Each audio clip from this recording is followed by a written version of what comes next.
This podcast is a proud member of the Unidentified Network.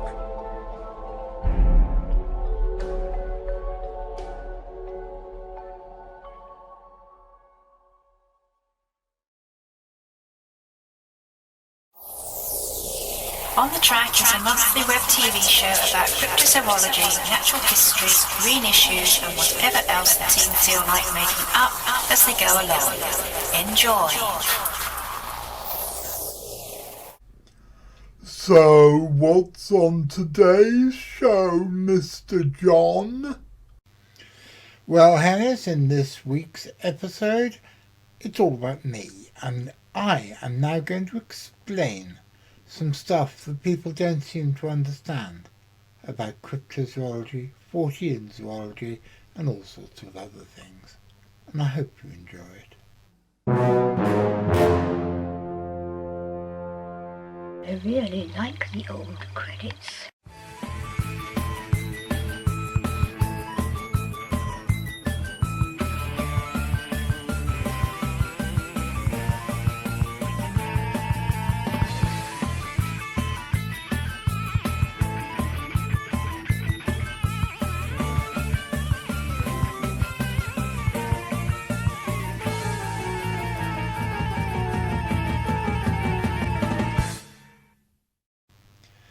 Good afternoon, ladies and gentlemen. My name's John Downs, and welcome to another episode of Hang On, what's that over there? No, it couldn't be the chicken chorus, could it?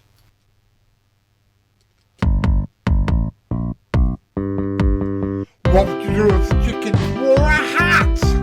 Would you be pleased and shout, well, look at that? What would you do if the chickens all came out in their bonnets? Would you be impressed and writing Shakespearean sonnets?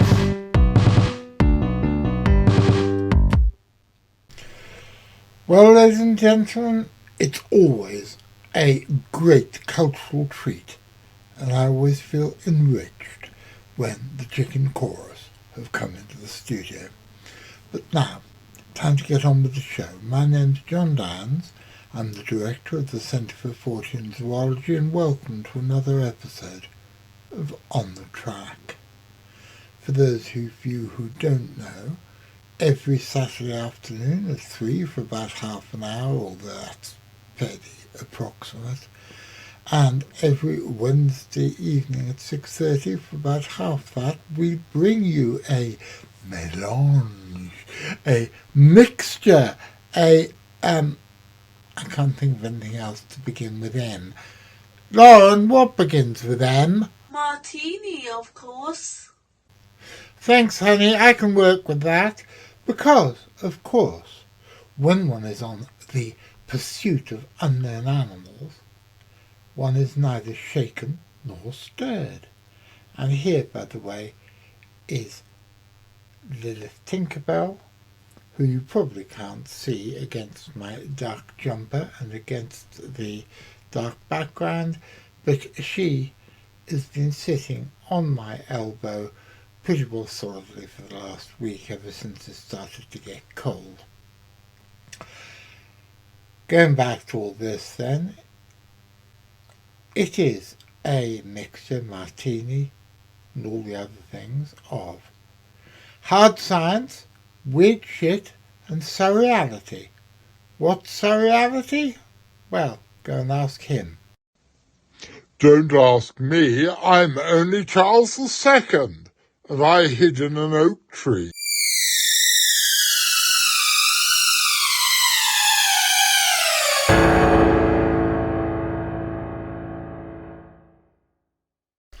Now, before we go any further, I do want to apologise. We are very aware that in the last few episodes, and probably in this episode, there are glitches, and there are bits when the sound goes out of sync with the pictures. We are doing our best to fix this. Let me tell you what happened. I updated the software that we use for recording at the same time as Windows 10 did an update. And ever since then, either it is the software that we're using to record, or the software you were using to edit isn't working properly. Louis and I are doing our best to fix it, but we've made the decision that any show is better than no show at all, and so we've decided to carry on rather than go on indefinite hiatus while we try to resolve the problems. Cryptozoology is, of course, as defined by Bernard Heuvelmans, popularly known as the father of cryptozoology, it is the search for hidden animals, from the Greek kryptos, hidden, and zoology, the study of animals. Well, I knew Bernard. We weren't friends, we weren't close, but we did know each other, and I was very lucky to be the recipient of one of the coloured postcards of a painting of him that was sent out, signed by him, when he finally retired from the field. The trouble is with cryptozoology is that these days it seems to have as many definitions as it does people who claim to practice it. And because there are no reputable university courses, for example, in cryptozoology, every cryptozoologist is, by effect, a citizen scientist, even if they're qualified in some other branch of the natural sciences. They are citizen scientists. I never claim to have any qualifications in anything that's of any great relevance to cryptozoology. My relevant qualifications are a not very good O-level in biology, a not very good O-level in chemistry, and a degree level qualification in nursing for what were then known as the mentally handicapped, which did give me quite a lot of useful, relevant information about perceptual disorders and mental illnesses, but haven't got anything really of direct relevance. Unfortunately, these days, the definition of cryptids has become blurred, and I keep on meeting people, including people for whom I have a great deal of respect, who tend to use the word cryptid, which was coined in the early 1980s to mean an animal which is unknown to science, and people are using the word cryptid to describe all sorts of strange things, such as Slender Man and the Rake, and all sorts of other creatures which we know perfectly well are 21st century internet creations, internet folklore, which have no basis in any sort of reality. These are not cryptids. Ghosts are not cryptids. Even some of the things which I study and which the Centre for Fortean Zoology studies are not cryptids. When I started the Centre for Fortean Zoology back 32 years ago, I deliberately did not refer to it as the Centre for Zoology or the Centre for Cryptozoology, partially because Bernard Heuvelmans' research centre in the south of France was known as the Centre for Cryptozoology, and partly because right from the beginning I never intended the Centre for Fortean Zoology to study pure cryptozoology. We study all sorts of other things as well. And I think it's probably time that I go back over the three main groups of the things that we study, and to explain their relevance or otherwise to cryptozoology. First of all, there are cryptids. Cryptids are unknown animals. They are creatures unknown to science or thought to have become extinct. And these have a strict definition, and there are no arguments as to what cryptids actually means rather than what they have come to mean in popular parlance. Second, there are pseudocryptids. Now that is a categorization invented by me, and this is for other flesh and blood creatures but which are not cryptids because they are known species, but they are known species which are either in a place they shouldn't be or in a place where nobody thought they could be. And I further subdivided those into out of place, out of time, and out of mind. Out of place animals are something that particularly interests me, and you have basically two main groups of out of place animals. You have the animals that have turned up somewhere they're not supposed to be through a human vector, and one of the best examples of this would be the mystery cats of Britain, Europe, Australia and New Zealand, because at least in Britain, Europe and New Zealand there are not and haven't been in historical times any species of big cat that could be confused with the things that people are seeing. Therefore, the things that people are seeing by Occam's razor are going to be most likely pumas, melanistic leopards, and other medium to large cat species, which are kept as pets, kept as zoo animals, and elsewhere. Now, before you all start shouting at me that there are no native large placental mammals in Australia, when I intimated that there were once species of big cat found there, what I was actually referring to were creatures like Thylacolea, marsupial big cats, that were found until at least 40,000 years ago in the island continent. And it has often been suggested that the sightings of big cat-like creatures which are reported across Australia to the present day may not have arrived through a human vector, but may actually be evolved descendants of Thylacolea or one of its relatives. This has particularly been used as an explanation for the so-called Queensland tiger cat, which has been described thoroughly by Heuvelmans and others. Now, the second group of out-of-place animals are the ones which don't arrive through human vectors but arrive through natural causes.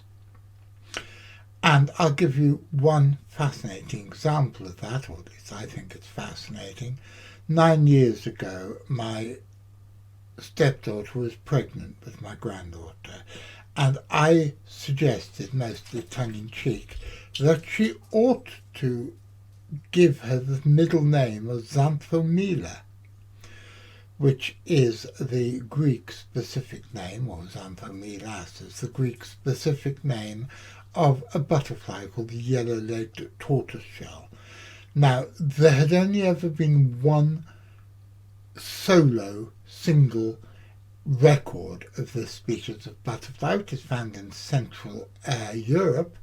Only one British record before, and that was back in the 1920s in Sussex. But during the year that my granddaughter was born, there were a whole load of sightings It started off in the middle of the winter with a dead one being found in the Shetland Islands, and the sightings continued of live ones, including ones which actually bred throughout the rest of the year. This was because of a population explosion in their natural habitat in the Czech Republic and other parts of Central Europe. And because of the population pressure, the butterflies flew westward. Now, this has happened before, and when it happened before, the species colonized parts of Sweden, where it's still found today. And this species was found regularly that year in Western Europe, in Denmark, and in the United Kingdom. And this is a perfect example of what happens when an out-of-place animal arrives in the place where it's out of place through natural and non-human vectors, purely through natural causes. And another one which is probably more interesting to most cryptozoologists are the sightings that are claimed of great white sharks in British waters. Whether or not they actually exist, if they do exist here, these are animals from a totally different area which have colonized or taken temporary residence up in British waters through completely natural means, probably as a result of climate change and global warming. And then we have the third and final grouping, and this is something, again, that I named, and I named them zooform phenomena. And it is probably the thing that I'm best known for, of having come up with the name zooform phenomena. And it is a term which is so often misused that I often even wish that I hadn't come up with it. Zooform phenomena purely mean things which have the appearance of being animals, but are not animate, not in any conventional sense of the word at all. This does not necessarily mean that they are paranormal in nature. I'll give you an example which parallels this. The term unidentified flying object means something which was flying, which you were not able to identify, and which appeared to be an object. It is not a synonym for flying saucer, although some things which appear to be flying saucers or alien spacecraft or whatever can be counted as UFOs, but not all UFOs are flying saucers. And therefore, as far as zooform phenomena are concerned, if there are indeed paranormal entities, whether they be demonic entities, benign entities, elemental entities, ghostly entities, or even deities that fly, according to various people's folklore, that does not mean that all zooform phenomena are such things. For example, the famous phenomenon of the Brocken spectre in Germany, where the shadow of somebody can be reflected across a mountain path into some clouds and appear to be a humaniform giant. That is a zooform phenomenon, not because there are humaniform giants in the Brocken Mountains in Germany, but because it is something which appears to be animate, but actually isn't. Another good example would be the painting on the front cover of a well-known book on lake monsters, Lake Monster Traditions, by Michel Merger, I think his name was, which shows a Native American in a canoe being confronted by a strange-looking log sticking out of the water and immediately assuming that it's a lake monster. That would be a zooform phenomenon. One of these days I'm going to get round to doing a full categorization of what zooform phenomena actually are. But in the meantime, just take it from me, as the person who invented the concept, that they are things which appear to be animals, but aren't. Now, the Centre for Fortean Zoology studies all of these things and more. We are also interested in unexplained attacks on livestock, which over the years have been blamed on ghosts, Satanists, demons, UFOs, and all sorts of other things. And we are also interested in rare and aberrant animal behaviour, strange animal coloration, animals that are far bigger or far smaller than one would expect them to be, and a whole range of other things. I know that in some quarters I'm seen as a eccentric old hippie with a silly hat and a bad attitude. And I am that, and all sorts of other things. But I hope in this brief examination of what it is we're looking for and what it is we look at, I can explain that there is at least some semblance of method to our collective madness.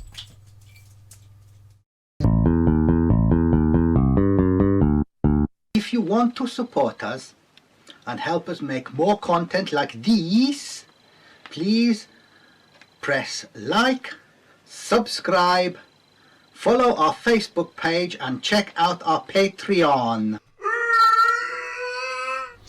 And as the ghost of Joe Strummer, who's an ever more regular visitor to my little studio, says, don't forget to ring the notification bell, otherwise you'll miss the new episodes.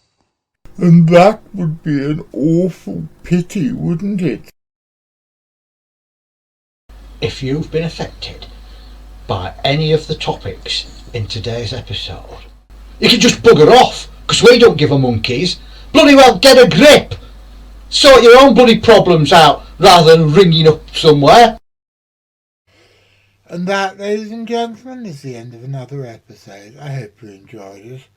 I hope you didn't find my lecture too dry. But I think there are various things that I need to do in this format. So over the next few months you'll have a few more, unless I've received too many letters objecting to it. I want to say a big thank you to my special guest this week, who's been me. And I also want to say a big thank you to my producer Louis, who's currently still gallivanting around South Carolina, pretending to be something out of a novel by Truman Capote. And I want to say a big thank you to Graham and to Richard and to Gwyn, but for whom I wouldn't be able to do what I do. I'm going to be back on Wednesday, and I'm going to be back next Saturday. What am I talking about next Saturday? Well, unless things go horribly wrong, I am going to give you a living example of what John Keel described in the Mothman prophecies about what happens with electronic equipment when one goes into areas that the things that you're investigating don't want one to go. It's quite a interesting, quite a funny, and actually quite a terrifying episode. So I'm going to be there. Are you going to be there, Mr. McCrinnan? Because if you are there, Mr. McCrinnan, then I will be there doing the live chat and all the other gubbins I do on a Saturday afternoon, and hopefully I'll be seeing you. Bingo.